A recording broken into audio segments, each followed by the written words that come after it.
13 সালে সৃষ্ট শাহবাগের মবের পরিপূর্ণ বিরোধিতা করেছিল ছাত্রদল।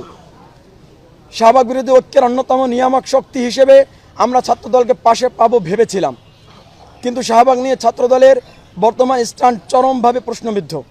অথচ এই শাহবাগী বিএনপির সালাউদ্দিন কাদের চৌধুরী সহ এর অঙ্গ সংগঠনের অসংখ্য নেতাকর্মীকে ডিহিউম্যানাইজ করে কথিত মানবতা বিরোধী অপরাধের মামলা সাজিয়ে ফাঁসির সম্মতি উৎপাদন করেছিল। শাহবাগে মব ক্রিয়েট করে দেশে হাসিনার ফ্যাসিবাদের বীজ রোপণ করেছিল এই লাল সন্ত্রাসীরা। ইনসাফ ও ন্যায়ের লড়াইয়ে আঞ্জাম দিতে গতকাল রাবিতে সেই শাহবাগতন্ত্রের বিরুদ্ধে আমরা শাহবাগ বিরোধী ঐক্য একত্রিত হয়েছিলাম। শাহবাগই মূলত হাসিনাকে স্বৈরাচারী হয়ে উঠতে সহযোগিতা করেছে। পাশাপাশি 24 পরবর্তী বাংলাদেশে রাজাকার, জামাত শিবির ট্যাগ দিয়ে যারা দেশের নাগরিকদের নাগরিক অধিকার ও মানবিক অধিকারকে ভুলুণ্ঠিত করার চেষ্টা করবে, তাদের বিরুদ্ধে আমাদের লড়াই চলতে থাকবে। তবে এই লড়াই হবে আইনি লড়াই, এই লড়াই হবে বিচারিক প্রক্রিয়া স্বচ্ছতার ভিত্তিতে